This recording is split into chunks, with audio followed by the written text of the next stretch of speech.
ಇದು ಒಂದು ಅದ್ಭುತವಾದ ದೇವಸ್ಥಾನ ಆಗಿದೆ ಅಂತ ಹೇಳ್ತೀವಿ. ಯಾಕೆಂದರೆ ಸುಮಾರು ನಮ್ಮ ಪೂರ್ವಜರು ಇದು ಸುಮಾರು ವರ್ಷದಿಂದ ಈ ಒಂದು ದೇವಸ್ಥಾನ ನಿರ್ಮಾಣ ಮಾಡಬೇಕು, ಇದನ್ನು ಜೀರ್ಣೋದ್ಧಾರ ಮಾಡಬೇಕು ಅನ್ನೋ ಒಂದು ಆಸೆ ಇಟ್ಕೊಂಡಿದ್ರು.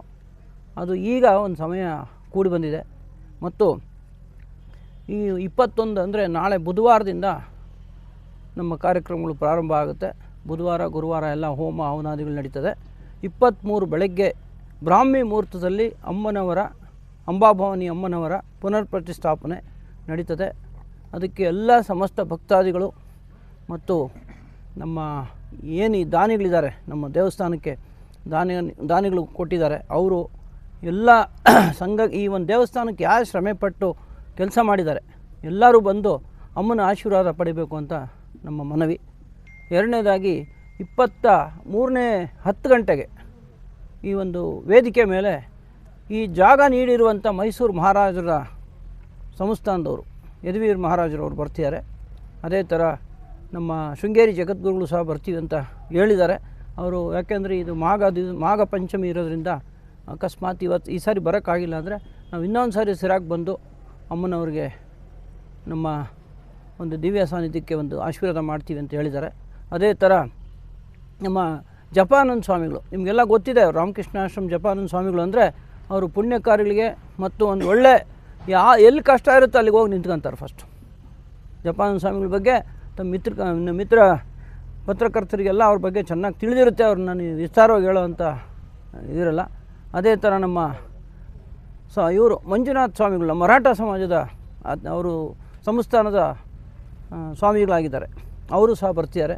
ಅದೇ ಥರ ನಮ್ಮ ವಿದ್ಯಾಚೌಡೇಶ್ವರಿ ಸ್ವಾಮಿ ಬಸವಣ್ಣ ಅಂದರೆ 2 ಬಸವಣ್ಣಗಳು ಬರ್ತವೆ. ಅದು ಪಾದಪೂಜೆ ಸಹ ನಾವು 23ನೇ ತಾರೀಕು ಬೆಳಗ್ಗೆ 9:00ವರೆಗೆ ಇಟ್ಕೊಂಡಿದ್ದೀವಿ.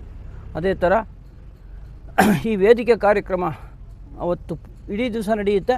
ಮತ್ತು ಅವತ್ತು ಯಾರು ನಮಗೆ ದಾನಿಗಳು ಅವತ್ತು ಬಂದಿರ್ತಾರೆ ಅವತ್ತು ನಾವು ಆದಷ್ಟು ಪ್ರಯತ್ನ ಮಾಡಿ ಅವ್ರಿಗೂ ಒಂದು ಕೃತಜ್ಞತೆಗಳು ಮತ್ತು ಒಂದು ಸನ್ಮಾನ ಮಾಡಬೇಕು ಅಂತ ಅಂದ್ಕೊಂಡಿದ್ದೀವಿ. ಅವತ್ತಿನ ಸಮಯಕ್ಕೆ ತಕ್ಕಂಗೆ ನಾವು ಮಾಡಬೇಕಾಗುತ್ತೆ.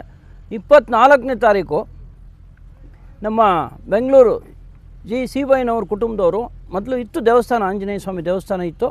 ಬೆಂಗಳೂರು ಜಿ ಸಿ ಬೈನವ್ರ ಕುಟುಂಬ ಅಂದರೆ ವಿಜಯ್ ಕುಮಾರ್ ಅವ್ರ ತಂದೆಯವರು ಕುಟುಂಬದವರು, ಅವರು ತಂದೆಯವರು ಎಲ್ಲ ಸೇರಿ ಮತ್ತೆ ಅದಕ್ಕೊಂದು ವಿಮಾನ ಗೋಪುರ ಮತ್ತು ದೇವಸ್ಥಾನ ಜೀರ್ಣೋದ್ಧಾರ ಮಾಡಿದ್ದಾರೆ.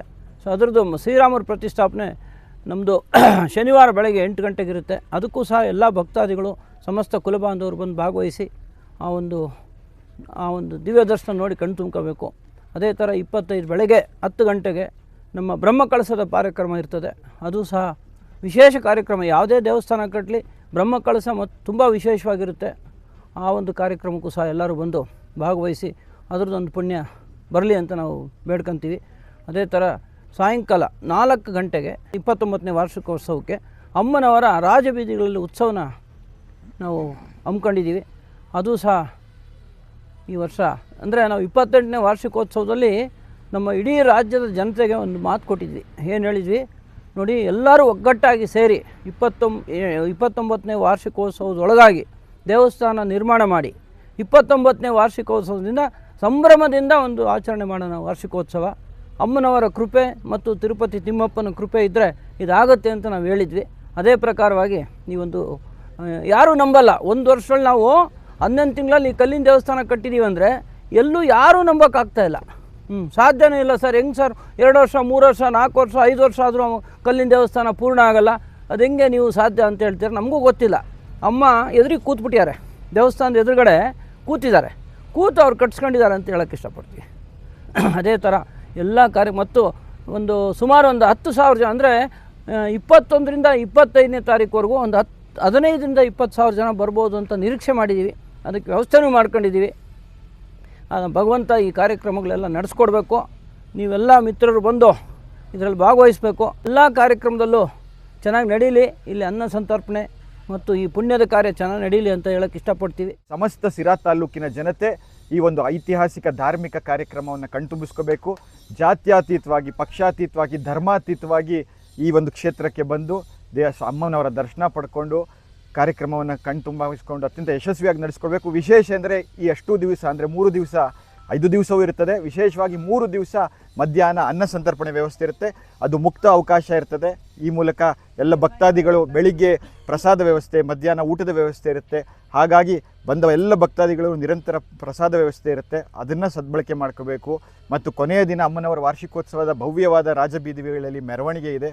ಆ ಒಂದು ಕಾರ್ಯಕ್ರಮಕ್ಕೂ ಕೂಡ ಎಲ್ಲರೂ ನಗರದ ಜನತೆ ಭಾಗವಹಿಸಬೇಕು. ಈಗಾಗಲೇ ಒಂದು ರೀತಿಯ ನಗರದಲ್ಲಿ ಹಬ್ಬದ ವಾತಾವರಣ ಆಗಿದೆ. ಸಾಕಷ್ಟು ಜನಗಳಲ್ಲಿ ಆಸಕ್ತಿ ಕೂಡ ಮೂಡಿದೆ ಅಂಬಾಭವಾನಿಯವರ ದೇವಾಲಯದ ನಿರ್ಮಾಣದ ಕುರಿತು. ಯಾಕಂದರೆ ಈಗ ನಮ್ಮ ಅಧ್ಯಕ್ಷರು ಮತ್ತು ಟ್ರಸ್ಟಿಗಳು, ಇತರೆ ಟ್ರಸ್ಟಿಗಳು ಹೇಳಿದಾಗೆ ನಾವು 1 ವರ್ಷದಿಂದ ವಾಗ್ದಾನ ಕೊಟ್ಟಂಥ ರೀತಿಯಲ್ಲಿ ನಾವೆಲ್ಲ ಅದನ್ನು ಲೋಕಾರ್ಪಣೆಗೊಳಿಸಿದ್ದೀವಿ. ಆ ವಿಚಾರದಲ್ಲಿ ನಮಗೆಲ್ಲರಿಗೂ ಸಮಸ್ತವಾದಂಥ ತೃಪ್ತಿ ಇದೆ. ಅದಕ್ಕೆ ಪೂರಕವಾಗಿ ನಮ್ಮ ಜಾತಿಯ ಜನಾಂಗದ ಎಲ್ಲ ಯುವಕರು, ಮಹಿಳೆಯರು ಎಲ್ಲರೂ ಸಹಾಯ ಮಾಡಿದ್ದಾರೆ. ಮತ್ತು ಜನಾಂಗದ ಹೊರತುಪಡಿಸಿ ಇದು ಒಂದು ಸುಕ್ಷೇತ್ರವಾಗ್ತಿದೆ. ಇಡೀ ತಾಲೂಕಿನ ಜನತೆಯ ಶ್ರದ್ಧಾ ಕೇಂದ್ರ ಆಗಬೇಕು ಅಂತಕ್ಕಂಥದ್ದು ಆಶಯ.